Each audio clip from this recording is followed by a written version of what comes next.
Warahmatullahi wabarakatuh.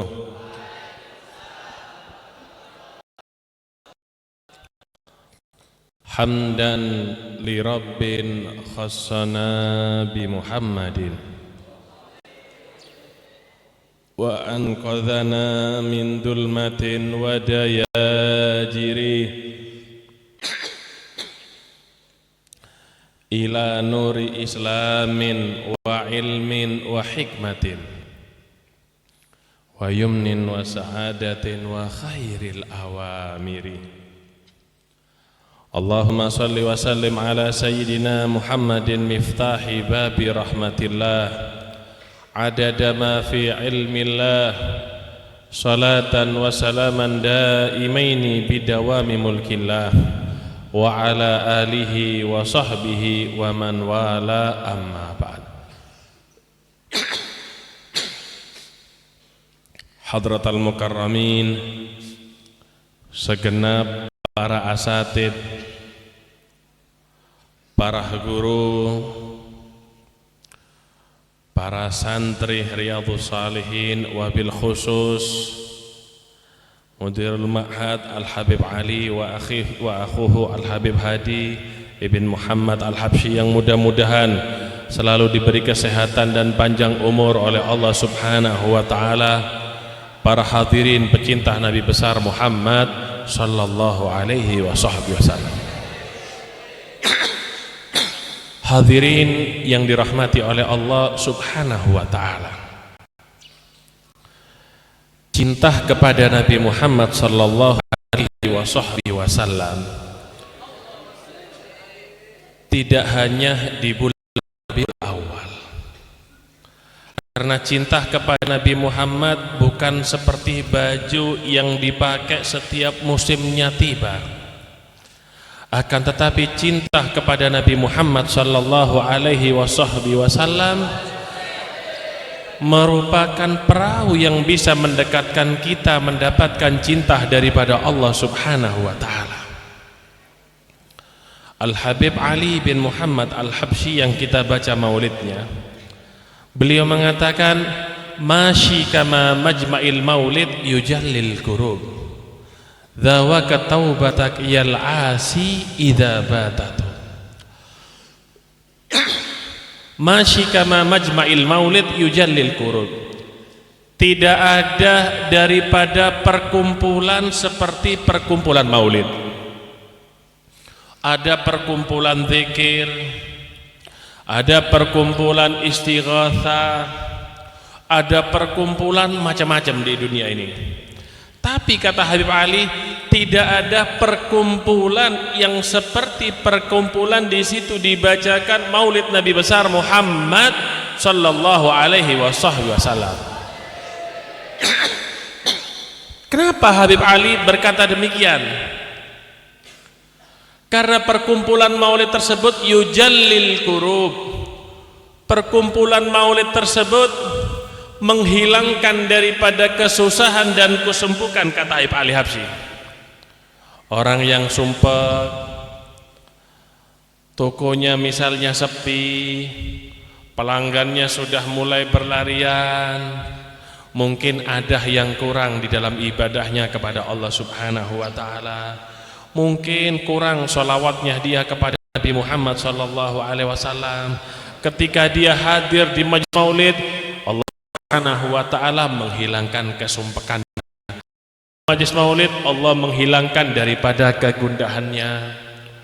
Orang yang masih belum punya rumah, kerja masih banting tulang, kadang-kadang dia capek memikirkan daripada hidupnya, kadang-kadang dia disumpek memikirkan daripada hidupnya, kapan dia ini memiliki rumah seperti orang-orang yang lainnya.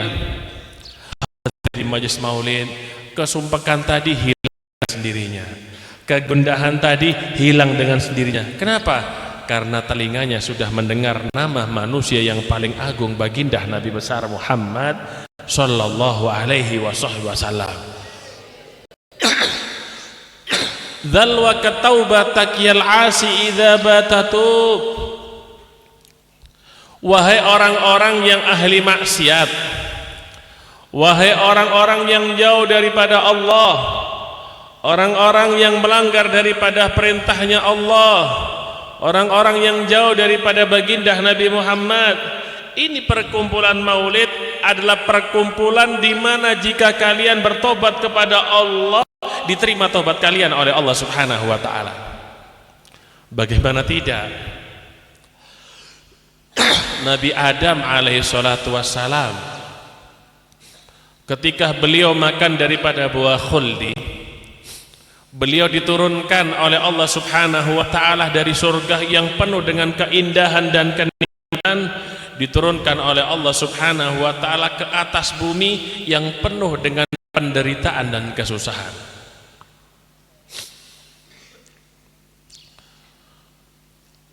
Kemudian Nabi Adam alaihissalatu wassalam, di saat sebelum diturunkan oleh Allah, beliau mengangkat kepalanya dan melihat kepada tiang-tiang arsy Allah Subhanahu wa taala. Dilihat di situ semua tiang-tiang arsy Allah bertuliskan nama Muhammadun Rasulullah. Dalam hati Nabi Adam, tidak mungkin ada nama di tiang-tiang arsy Allah kecuali ini nama manusia yang paling dekat dengan Allah. Nggak mungkin ini manusia biasa, ini pasti manusia yang paling dicintai oleh Allah Subhanahu wa taala. Nggak mungkin ini manusia sembarangan, pasti ini manusia yang paling diagungkan oleh Allah Subhanahu wa taala. Akhirnya Nabi Adam alaihissalatu wassalam berkata kepada Allah, ya Allah, bihaqi Muhammadin, aku bertawasul dengan Muhammad ya Allah, ampunilah kesalahan-kesalahanku ya Allah, terimalah taubatku ya Allah. Allah berkata kepada Nabi Adam, wahai Adam, dari mana engkau mengetahui nama Muhammad? Aku belum pernah aku masih belum menciptakannya wahai Adam. Apa kata Nabi Adam? Ketika engkau menciptakan aku ya Allah, dan kau tiupkan roh di dalam tubuhku ya Allah, aku melihat tiang-tiang arsy-Mu ya Allah, semua tiang-tiang arsy-Mu bertuliskan nama Muhammad ya Allah. Aku tahu dia adalah manusia yang paling kau cintai ya Allah. Aku tahu dia adalah manusia yang paling dekat denganmu ya Allah.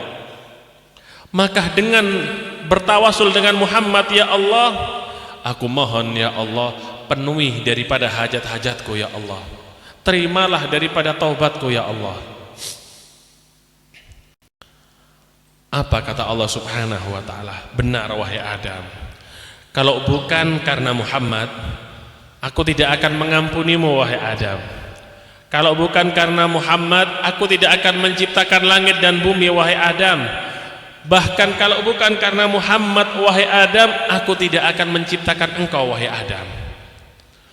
Nabi Adam, langit, bumi dan isinya, semua itu diciptakan oleh Allah karena Nabi Muhammad sallallahu alaihi wasallam. Manusia seperti apa Nabi Muhammad sallallahu alaihi wasallam ini? Seperti apa ketinggian derajat Nabi Muhammad sallallahu alaihi wasallam? Sebesar mana keagungan daripada Nabi Muhammad sallallahu alaihi wasallam?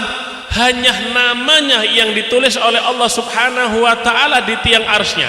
Padahal masih banyak nabi-nabi yang lain seperti Nabi Nuh, Nabi Musa, Isa, Ibrahim dan yang lainnya, tapi namanya tidak ditulis di tiang-tiang arsy-Nya Allah Subhanahu wa taala. Hanya nama Nabi Muhammad sallallahu alaihi wasallam.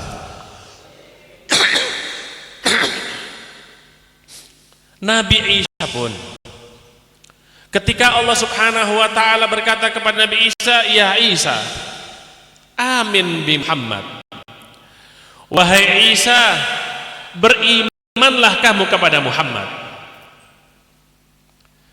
Yang diperintahkan oleh Allah untuk beriman kepada Nabi Muhammad bukan cuma kita umatnya, bukan cuma kita yang diperintahkan beriman oleh Allah kepada Nabi Muhammad. Nabi Isa pun diperintahkan oleh Allah untuk beriman kepada Nabi Muhammad. Nabi-nabi yang lain pun diperintahkan oleh Allah Subhanahu wa taala untuk beriman kepada Nabi Muhammad sallallahu alaihi wasallam. seorang nabi mengimani nabi yang lain, itu menunjukkan memiliki kedekatan dan ketinggian derajat di sisi Allah Subhanahu wa taala. Kemudian apa pesan Allah Subhanahu wa taala kepada Nabi Isa? Wa'mur man adrakahu min ummatika ayyuminu bih. Dan wahai Isa, perintahkan daripada siapapun umatmu, jika umurnya panjang dan mendapati daripada Nabi Muhammad sallallahu alaihi wasallam, hendaknya dia beriman dengan Nabi Muhammad sallallahu alaihi wasallam. Umatnya Nabi Isa, bukan umatnya Nabi Muhammad. Umatnya Nabi Isa diperintahkan oleh Allah, di samping mereka beriman kepada Allah dan Nabi Isa, juga diperintahkan beriman kepada Nabi Muhammad sallallahu alaihi wasallam. Mungkin kalau kita sebagai umatnya beriman kepada Nabi Muhammad, itu adalah suatu kewajiban.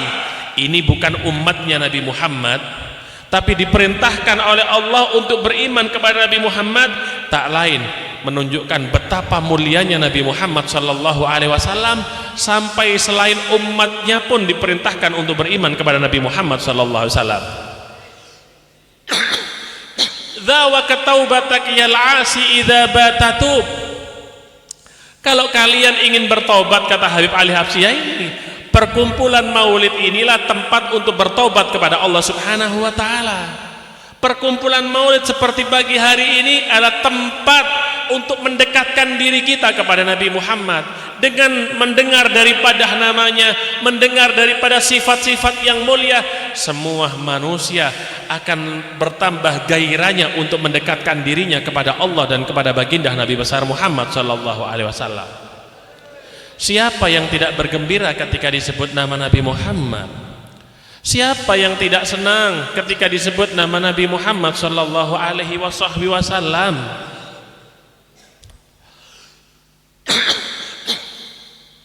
Umat-umat terdahulu, bahkan yang bukan umatnya Nabi Muhammad sallallahu alaihi wasallam, orang-orang Yahudi yang mana mereka umat daripada Nabi Musa, mereka itu bertawasulnya dengan Nabi Muhammad sallallahu alaihi wasallam.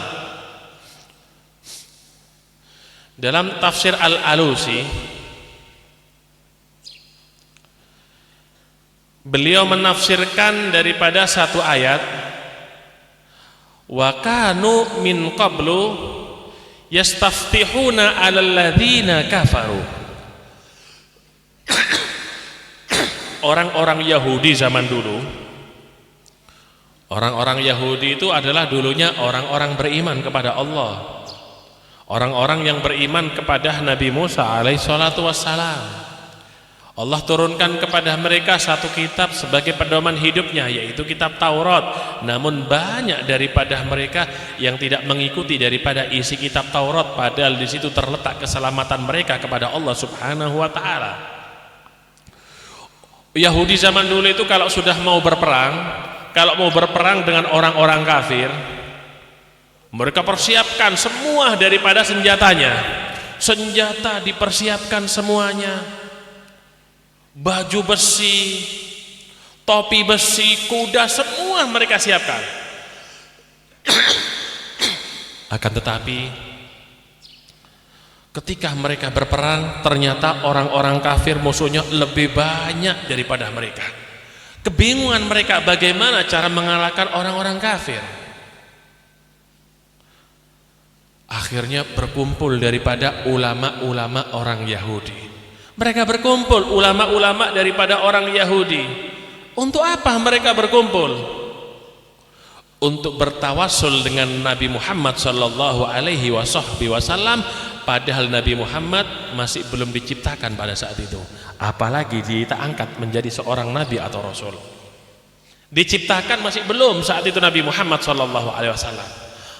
Akhirnya mereka berkumpul, ulama-ulama Yahudi mereka berkumpul. Kemudian mereka membuka daripada kitab Taurat. Kitab Taurat itu ditulis pada lauh. Lauh itu papan, besar jadinya. Besar itu kitab Taurat, ditulis pada papan. Akhirnya mereka buka kitab Taurat. Mereka cari nama Nabi Muhammad sallallahu alaihi wasallam. Mereka baca. Ketika mendapatkan nama Nabi Muhammad, beberapa ulama daripada mereka saat itu yang hadir meletakkan tangan mereka semua dan menyentuh nama Nabi Muhammad dalam kitab Taurat. Sambil menyentuh kitab Taurat, mereka berdoa, ya Allah, Allahumma inna nas'aluka bin nabi al-mab'uth akhir zaman illa antan surana. Ya Allah, saat ini kami dalam keadaan kesulitan, ya Allah. Saat ini kami dalam keadaan terpepet, ya Allah. Kami akan berperang dengan orang-orang kafir, ya Allah. Maka kami bertawasul dengan seorang nabi yang akan engkau utus di akhir zaman, ya Allah. Maka tolonglah kami berkat dia, ya Allah, berkat nabi di akhir zaman, ya Allah.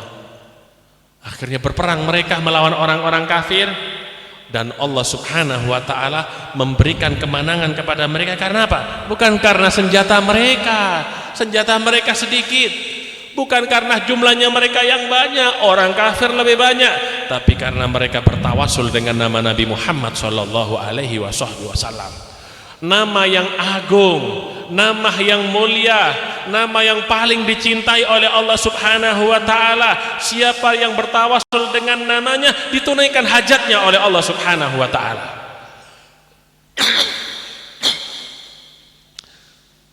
Sebelum Nabi Muhammad sallallahu alaihi wasallam meninggal, dikumpulkan sahabat-sahabat oleh Nabi Muhammad sallallahu alaihi wasallam. Nabi Muhammad itu tahu keadaan-keadaan atau kejadian-kejadian yang akan terjadi setelah beliau meninggal. Beliau ini tahu dan sudah dikabari oleh Allah subhanahu wa ta'ala. Sehingga terkadang baginda Nabi Muhammad ini menangis, sering sedih wajahnya Nabi Muhammad. Jarang terlihat ceria gembira wajah Nabi Muhammad sallallahu alaihi wasallam, karena beliau tahu kejadian apa yang akan menimpa umatnya setelah beliau meninggal. Jarang Nabi Muhammad itu terlihat ceria dan gembira, kata sahabat. Suatu saat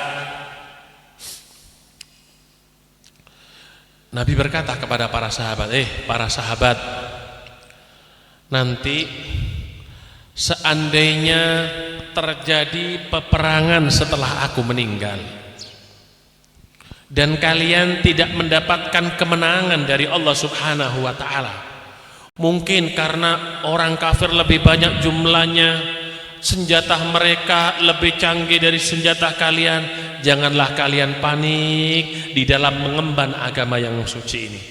Jangan khawatir kalian, karena Allah subhanahu wa ta'ala selalu melindungi kalian. Nggak usah takut, aku tetap akan mendoakan kalian, kata Nabi Muhammad SAW. Nanti ketika sulit itu keadaan dan kalian tidak mendapatkan kemenangan, satu orang dari kalian maju ke hadapan semua pasukan. Ingatkan semua daripada pasukan, siapa daripada mereka yang pernah bertemu denganku dan memandang wajahku, kata Nabi Muhammad sallallahu alaihi wasallam. Sampai meninggal Nabi Muhammad sallallahu alaihi wasallam. Akhirnya yang diucapkan oleh Nabi Muhammad sallallahu alaihi wasallam terjadi. Ketika masa-masa perluasan daripada wilayah Islam, terjadi peperangan silih berganti yang dialami kaum muslimin. Peperangan yang sangat dahsyat yang belum pernah dialami sebelumnya oleh kaum muslimin. Mereka bertempur dengan orang-orang kafir habis-habisan. Waktu pertempuran biasanya 1 bulan, 2 bulan selesai peperangan.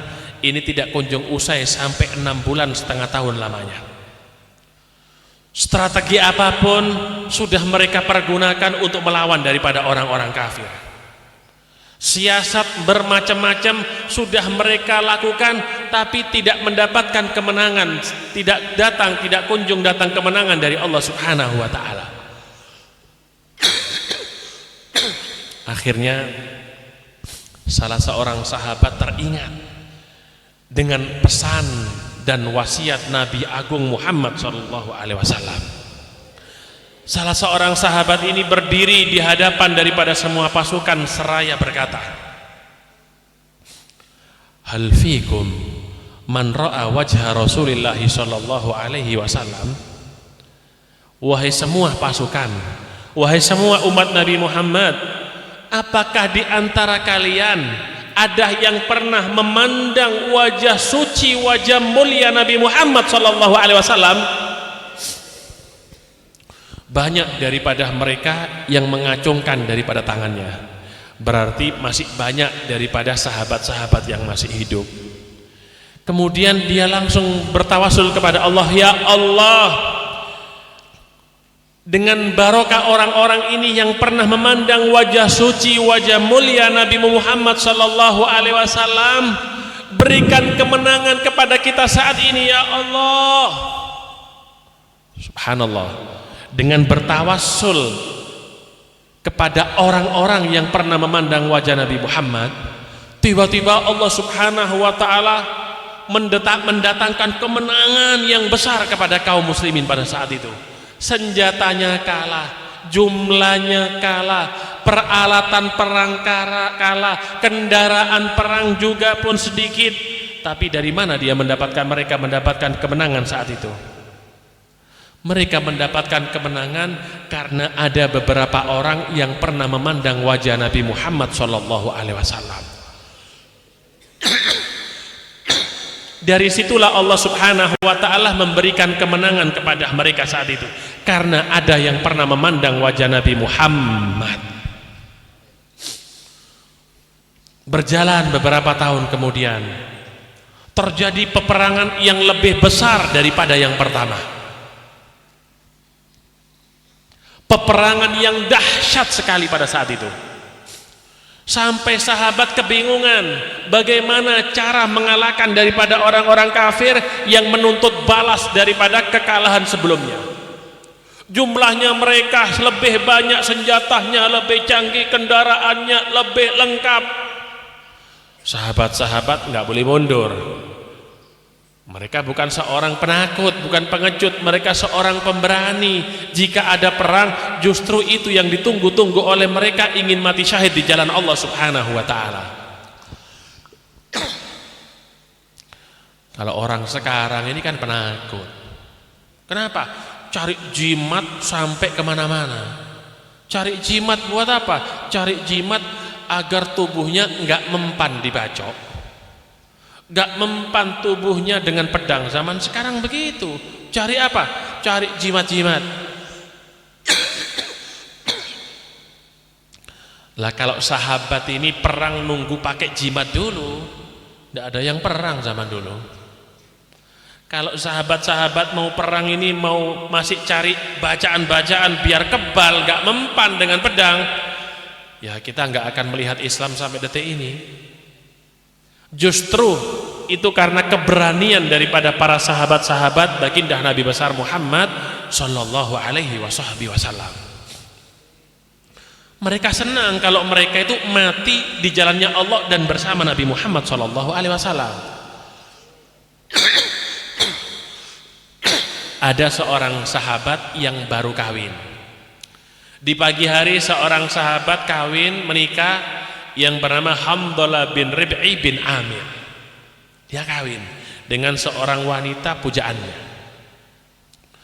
Kalau orang sudah menikah itu, apalagi hari pertama, seakan-akan ini dunia seisinya miliknya sudah, yang lain ngontrak sudah. Kalau sudah kawin hari-hari pertama, lupa dengan yang namanya makan pagi, siang, sampai makan besok lupa dengan semuanya. Sampai sholat itu boleh diudhurkan berjamaah, nggak ke masjid, boleh dia jamaah di kamarnya. Nah, ketika di malam hari tertidur ini Hamdalah bin Rib'i bin Amir, tiba-tiba ada utusan dari baginda Nabi Muhammad ke rumahnya. Hamdalah, Hamdalah, panggilan dari kanjeng Nabi Muhammad, Hamdalah. Ternyata yang terbangun siapa? Istrinya terbangun terlebih dahulu. Istrinya kemudian membangunkan Hanzalah. Hanzalah, suamiku, ada panggilan dari Nabi Muhammad. Ketika terbangun itu Hanzalah kecewa. Hanzalah kecewanya apa? Kenapa bukan telingaku yang mendengarkan panggilan utusan Nabi Muhammad? Kenapa istriku terlebih dahulu yang mendengarkannya? Lihat cemburunya sahabat-sahabat Nabi karena tidak mendengar suara utusan Nabi Muhammad, padahal bukan suaranya Nabi, suara utusan Nabi Muhammad Shallallahu Alaihi Wasallam. Tapi cemburu ini Hanzalah, telinganya sendiri tidak mendengarkan. Akhirnya tahu pasti ini diajak berperang oleh Nabi Muhammad Shallallahu Alaihi Wasallam. Sudah disiapkan baju perangnya dan dipersilahkan oleh istrinya untuk pergi bersama Nabi Muhammad. Pada zaman sekarang, wis ojo metu wis Mas, sampean perang, sampean ndak iso dolinan pedang, sampean isone dolinan anggar, sampean iki ndak usah metu wis mati kok sampean Mas. Paling begitu kalau zaman sekarang. Kalau dulu justru diberi semangat untuk keluar bersama Nabi Muhammad Shallallahu Alaihi Wasallam. Keluar ini Hanzalah menemui Nabi Muhammad Shallallahu Alaihi Wasallam di medan Uhud. Dibariskan semua sahabat-sahabat oleh Nabi Muhammad Shallallahu Alaihi Wasallam. Nabi itu meskipun tidak lulusan akademi militer, tapi Nabi bisa mengatur peperangan pada saat itu. Meskipun Nabi tidak bisa membaca dan menulis, tapi Nabi ini adalah mentor atau orang yang punya siasat dan strategi yang jitu Nabi Muhammad Shallallahu Alaihi Wasallam. Ayo baris-baris semua, kata Nabi. Jangan sampai keluar badannya, lurus semuanya. Saat itu ada seorang sahabat yang badannya gemuk, namanya Sawat Al-Ghaziyah. Gemuk badannya. Sahabat gak semuanya kaya, banyak yang miskin. Sawat ini mau perang, baju yang dipakai itu gak ada, jadi gak pakai baju badannya, hanya pakai pakaian bawahnya, pakai celana. Ikut baris saat itu ingin ikut perang, tapi karena badannya ini besar gemuk, badannya ini sampai keluar barisan. Nabi jalan Nabi sambil membawa kayu siwak. Sambil bawa kayu siwak Nabi, lurus, diluruskan sampai bertemu dengan Sawat Al-Ghaziyah Nabi. Perutnya Sawat ini gendut sekali, ditusuk sama kayu siwak sama Nabi. Lurus no Sawat, luruskan. Namanya gendut ya apa ya, nggak bisa lurus. Sama Nabi digudo, mau perang masih guyonan Nabi Muhammad, luruskan Sawat. Selesai itu Sawat ini menuntut Nabi. Nabi, pura-pura ini Sawat. Nabi, iya apa? Perutku tadi sakit, kau tusuk dengan kayu siwak. Nabi, terus mau apa kamu Sawat? Saya mau balas dendam Nabi. Saya juga ingin menusukmu dengan kayu siwak. Marah sahabat-sahabat yang lain. Sawat, kamu ini kurang ajar, itu Nabi Muhammad. Kenapa kamu membalasnya wahai Sawat? Nggak bisa, sakit ini, katanya Sawat. Kalau begitu maju kamu, ini kayu siwak yang tadi saya pakai, perlakukanlah padaku sebagaimana aku memperlakukanmu tadi wahai Sawat. Oh iya Nabi, saya tadi nggak pakai baju Nabi. Ya engkau harus lepas daripada bajumu, nggak pakai baju. Tambah marah sahabat yang lain yang ada pada saat itu. Kurang ajar kamu ini Sawat, nggak tahu kamu itu siapa, Nabi Muhammad. Sudah diam, kata Nabi. Memang harus sama. Dibuka bajunya sama Nabi Muhammad, memancarkan dari kulit Nabi Muhammad SAW keindahan yang belum pernah dilihat oleh mata sahabat-sahabat Nabi Muhammad. Putih terang benderang badan daripada Nabi Muhammad SAW. Mendekat itu Sawat kepada Nabi Muhammad, kemudian diambil itu kayu siwak oleh Sawat. Apa yang dilakukan Sawat? Bukan dia ini menusuk dari perut Nabi Muhammad, justru dicium badannya Nabi Muhammad SAW. Hanya pura-pura ini syahwat untuk membalas Nabi. Tapi kata syahwat, sebelum aku mati di medan perang Uhud, aku ingin kulitku sudah bersentuhan dengan kulitmu wahai Nabi. Lihat cintanya sahabat Nabi Muhammad SAW. Adapun Hamdalah perang pada saat itu dan gugur di dalam medan peperangan. Ketika gugur dalam medan perang, Nabi terkejut. Langit ini tiba-tiba gelap. Malaikat Jibril turun bersama dengan rombongan. Turun bersama rombongan, diambil jenazah daripada Hamdalah kemudian dimandikan. Nabi terkejut. Ini peristiwa yang belum pernah terjadi pada sahabat-sahabat Nabi Muhammad. Amal apa yang dilakukan oleh Hamdalah sampai Jibril yang memandikannya? Pergi Nabi Muhammad setelah perang ke rumah istrinya. Diketuk pintunya, wahai istri Hamdalah. Iya Nabi. Alhamdulillah, Hamdalah gugur dalam medan perang. Nabi punya alhamdulillah, senang. Kenapa? Karena gugur dalam medan perang berarti mati senang. Ini istrinya syukur. Bukan syukur itu mau kawin lagi, bukan mau nyari lelaki lain yang baru kawin hari itu, tapi syukur karena suaminya meninggal dalam menegakkan panji-panjinya Allah Subhanahu wa ta'ala. Tanya Nabi Muhammad, wahai istri Hamdalah, apa yang dilakukan Hamdalah itu sebelum pergi ke medan perang? Malu aku Nabi. Nggak usah malu, ceritakan, kata Nabi. Nabi, semalam adalah malam pertamaku dengan Hamdalah wahai Nabi.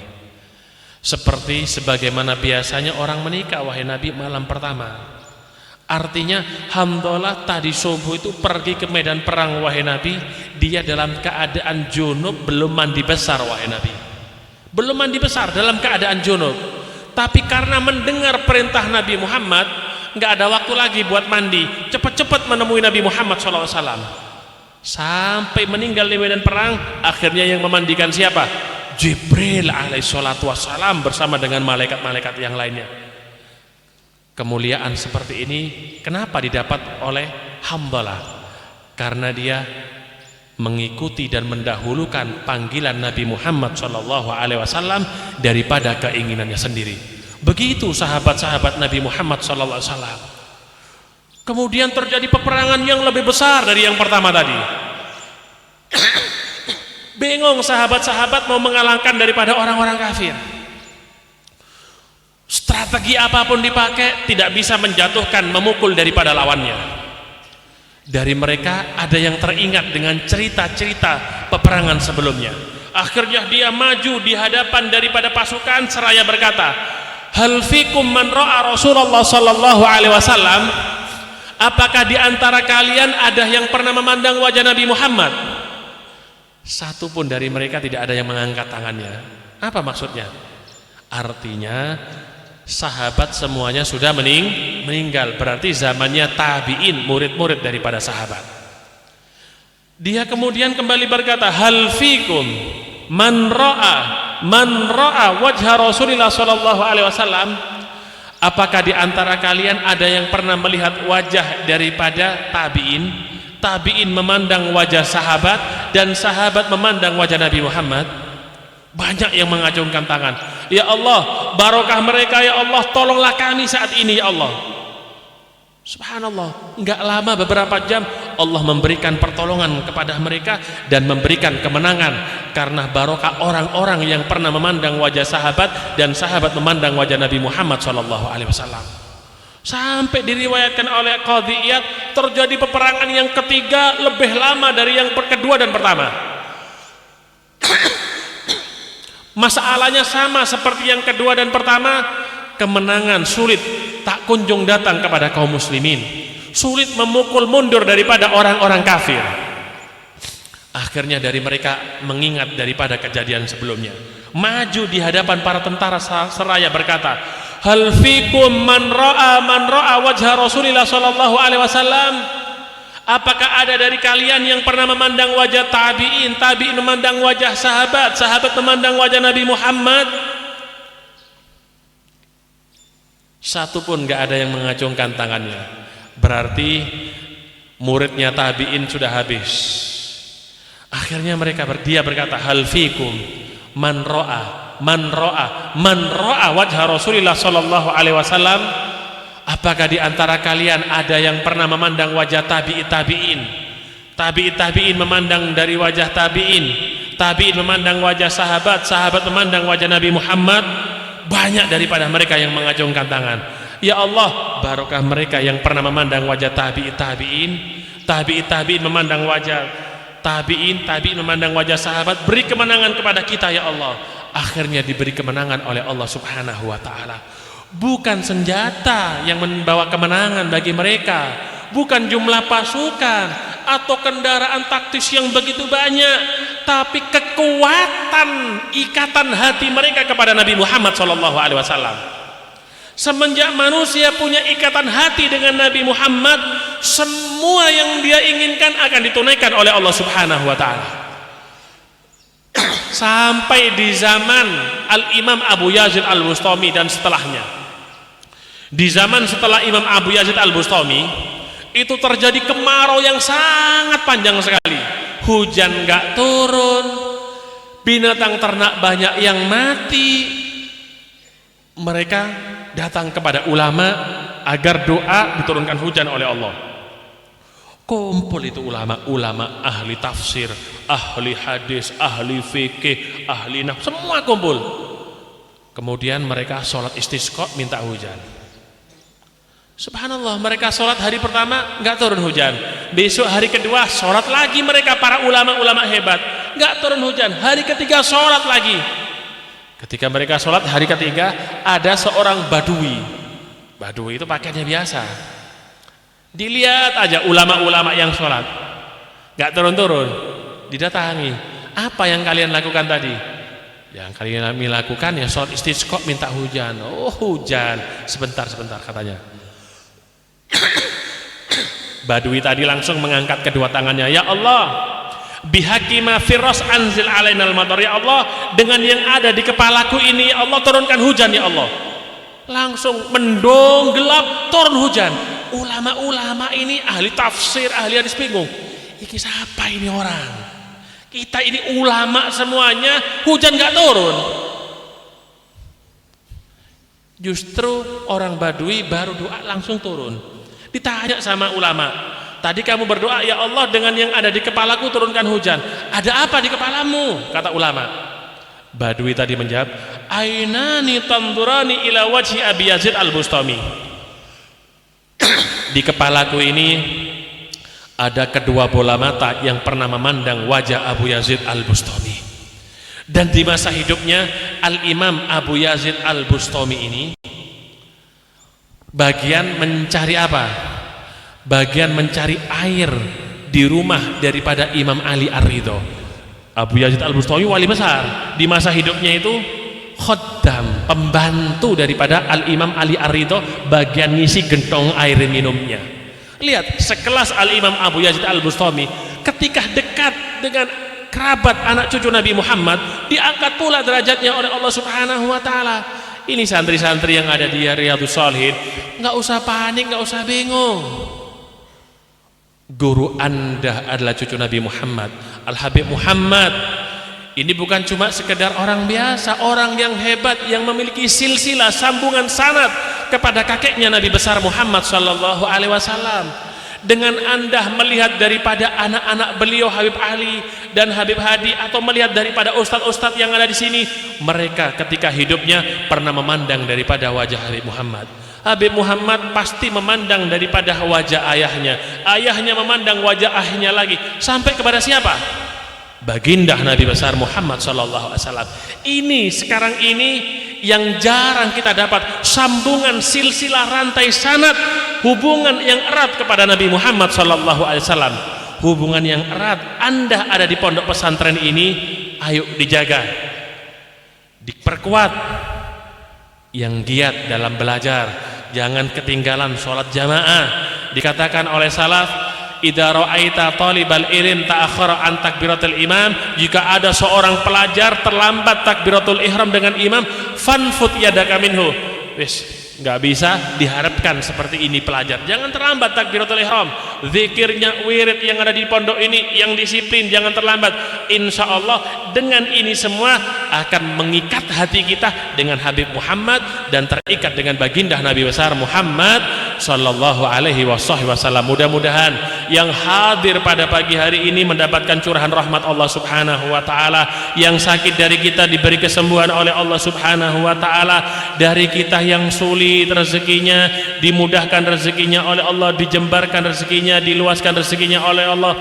Mudah-mudahan para santri-santri sini mendapatkan futuhul arifin, diberi ilmu laduni oleh Allah subhanahu wa ta'ala. Mudah-mudahan guru-guru kita yang masih ada di sini diberi panjang umur oleh Allah dalam keadaan sehat walafiat, sehingga terus bisa membimbing kita ke jalannya Allah dan jalan Nabi Muhammad sallallahu alaihi wasallam. Allahumma ja'al jam'ana hadza jam'an marhuma wa tafarruqana min ba'dihi tafarruqan ma'suma wa la taj'al fina wa la ma'ana syakiyan wa la mahruma bi rahmatika ya arhamar rahimin. Wa sallallahu ala sayyidina Muhammadin wa ala alihi wa sahbihi wasallam walhamdulillahirabbil alamin wal afa minkum. Wassalamu alaikum warahmatullahi wabarakatuh.